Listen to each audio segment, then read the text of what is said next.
Hello friends, welcome to expert guidance video classes. हम आज के इकोनॉमिक्स लेक्शन सीरीज़ के वीडियो में सीपीआई यानी कि कंज्यूमर प्राइस इंडेक्स के बारे में डिस्कस करेंगे। सीपीआई को हिंदी में उपभोक्ता मूल्य सूचकांक कहते हैं और इसको इन्फ्लेशन को मेजर करने में यूज़ करते हैं, या फिर आप कह सकते हैं कि इन्फ्लेशन मेजरमेंट का ये एक टूल है। इसके अलावा दूसरा मेथड है WPI या फिर होल सेल प्राइस इंडेक्स। इसको हम अगले वीडियो में डिस्कस करेंगे। For this video we will be only discussing about consumer price index. Okay, so किसी भी गुड्स या सर्विसेज के प्रोडक्शन से लेकर सेल्स तक का जो जर्नी होता है वो कुछ इस तरीके से होता है। हम उसका सिनॉप्सिस यहाँ पर देख लेते हैं, उसके बाद हम आगे बढ़ेंगे और CPI को जानेंगे। तो सबसे पहले कोई गुड्स है या फिर सर्विसेज हैं। मान लीजिए गुड्स का प्रोडक्शन हो रहा है तो वो कोई इंडस्ट्री में होगा, कोई इंडस्ट्री या फिर किसी कंपनी में होगा। फिर उसके बाद यहाँ से गुड्स बनने के बाद वो डायरेक्ट रिटेलर्स या कंज्यूमर के पास नहीं आता है, वो जाता है होल सेलर्स या फिर डिस्ट्रीब्यूटर्स के पास, ठीक है। और उसके बाद होल सेलर्स के पास से ये जाता है रिटेलर स्टोर या फिर रिटेल स्टोर के पास, जहाँ से हम परचेज़ करते हैं उन गुड्स को। तो महंगाई जो है या फिर इन्फ्लेशन, हमने लास्ट वीडियो में देखा था इन्फ्लेशन क्या होता है। Inflation was simply the increase in cost of goods and services, उसको हम इन्फ्लेशन कहते थे।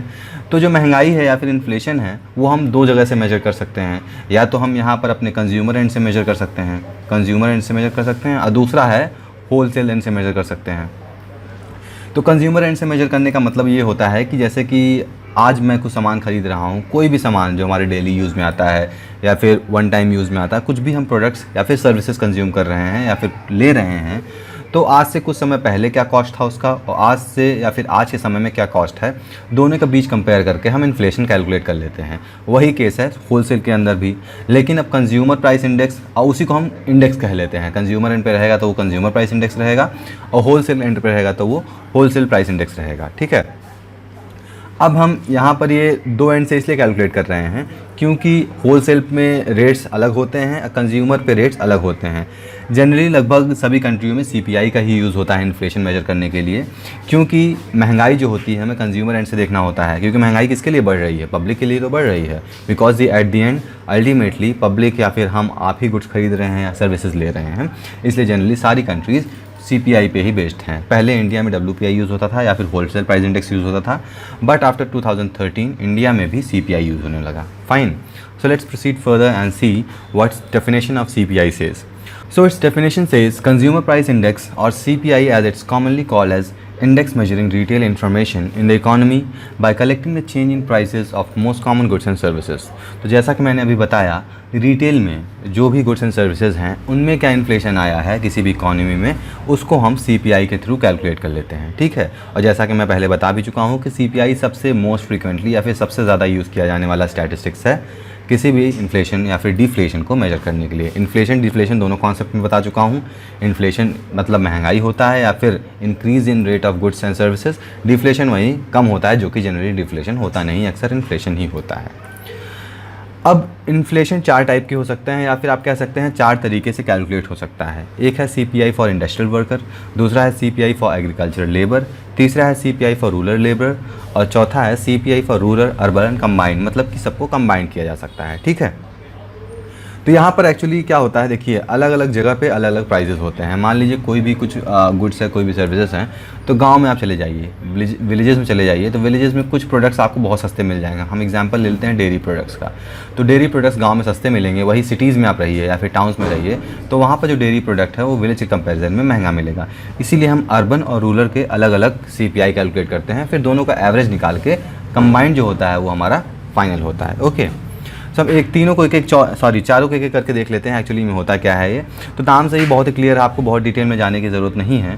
CPI फॉर इंडस्ट्रियल वर्कर, तो इंडस्ट्रियल वर्कर जो भी गुड्स एंड सर्विसेज कंज्यूम करते हैं उसमें हम इन्फ्लेशन जो कैलकुलेट करेंगे वो हमारा CPI फॉर इंडस्ट्रियल वर्कर हो जाएगा, ठीक है। अब इसमें टारगेट ग्रुप क्या होगा? टारगेट ग्रुप मतलब कि हम किनके प्रोडक्ट्स एंड सर्विसेज के परचेजिंग सिस्टम को हम कैलकुलेट करते हैं, तो वही एवरेज वर्किंग क्लास जो होते हैं, या फिर आप कह सकते हैं कि जो 7 सेक्टर है बेसिक हमारे कंट्री में, like factories, mines, plantation, motor transport, railways, electricity generation, तो ये सारी चीज़ें हम CPI फॉर इंडस्ट्रियल वर्कर्स में कैलकुलेट करते हैं और ये लेबर ब्यूरो के थ्रू कैलकुलेट किया जा सकता है या फिर कंपाइल किया जाता है। Okay, next is CPI for agricultural labour. तो एग्रीकल्चरल लेबर कहाँ होता है? एग्रीकल्चरल लेबर विलेजेस में होते हैं। तो उनकी क्या सैलरीज होनी चाहिए, क्या नहीं होना चाहिए, कितना बढ़ना चाहिए, कितना घटना चाहिए, ये सारी चीज़ें हम CPI फॉर एग्रीकल्चरल लेबर में कैलकुलेट करते हैं। ये भी लेबर ब्यूरो द्वारा कंपाइल किया जाता है। Next is CPI for rural labour. It is again compiled by labour bureau, और इसका भी वही एम होता है कि शहरों में और गाँव, वहाँ पर हमने क्या देखा था, एग्रीकल्चर लेबर, यहाँ पर हम गांव में क्या मजदूरी होगी, क्योंकि देखिए जो मजदूरी होती है, जो लेबरर्स होते हैं गांव में, उनको कम पैसा मिलता है एज़ कम्पेयर टू सिटीज़। उसके पीछे रीज़न ये है कि गांव में खर्चा भी कम होता है, शहर में खर्चा ज़्यादा होता है, इसलिए लेबर चार्जेस में डिफरेंस होते हैं शहर और गांव में। और लास्ट में है CPI for rural, urban and combined. Combined मतलब क्या होता है, तो इसमें ये सेंट्रल स्टैटिस्टिक्स ऑफिस होता है, अब इसको हम नेशनल स्टैटिस्टिकल ऑफिस कहते हैं, और ये CPI रूरल अर्बन को कंबाइन करके कैलकुलेट करता है। Fine, so this is what type of CPI was calculated. Now अभी ये कंज्यूमर प्राइस इंडेक्स कैलकुलेट कैसे होता है, तो इसके कैलकुलेशन के मेथड को जानने से पहले हम ये जान लेते हैं कि ये जो CPI होता है, ये RBI हो गया या फिर दूसरे स्टैटिस्टिकल एजेंसी होती हैं जो ये कैलकुलेट करती हैं महंगाई कितनी बढ़ी है, या फिर कह सकते हैं आप कितनी इन्फ्लेशन आया है, सैलरी के जो वेजेस हैं, या फिर कह सकते हैं जो रियल वैल्यू ऑफ वेजेस हैं, ये कैसे पता करना है।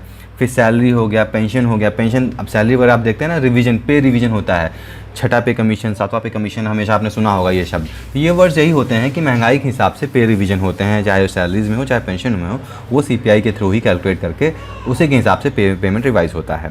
परचेजिंग पावर भी इसी से हम कैलकुलेट करते हैं। Okay, now we will see how this consumer price is calculated, consumer price index is calculated.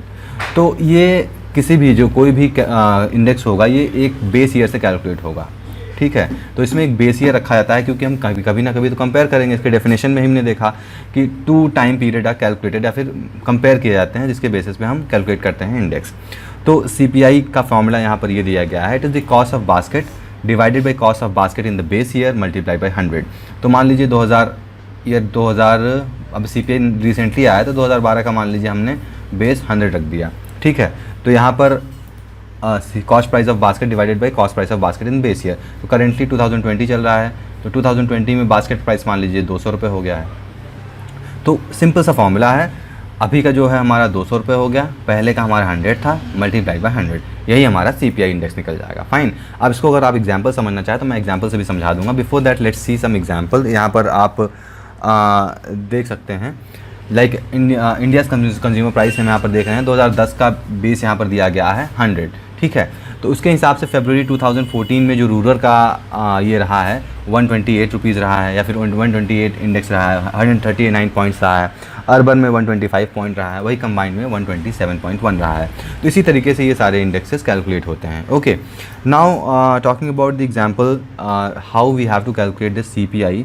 हम कुछ एग्जांपल समझते हैं, बस उसके बाद आपको आगे हम देखेंगे क्या क्या इस वीडियो में और समझना है। तो मान लीजिए बास्केट ऑफ गुड्स क्या होता है। तो सबसे पहले बास्केट ऑफ गुड मतलब होता है जो कि कई सारे गुड्स को एक साथ रखना। बास्केट में टोकरी होता है।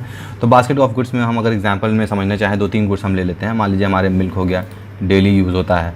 उसके बाद हम वेजिटेबल्स ले लेते हैं, वेजिटेबल्स के अलावा हम ग्रेन्स यूज़ करते हैं, हमारे जो दाल चावल गेहूँ वगैरह। तो ईयर में अगर हम कैलकुलेट करें 2010 में मान लीजिए, ये 2020 में मान लेते हैं, ठीक है। Now in 2010 let's consider the price of milk was 20 rupees पर लीटर। Now 50 रुपीज़ पर लीटर अभी हो गया 2020 में। वेजिटेबल एक दिन का मान लीजिए मैं 100 रुपये मान लेता हूँ। यहाँ पर आपका ये भी कैलकुलेट कर लीजिए, मान लीजिए अभी 200 रुपये हो गया।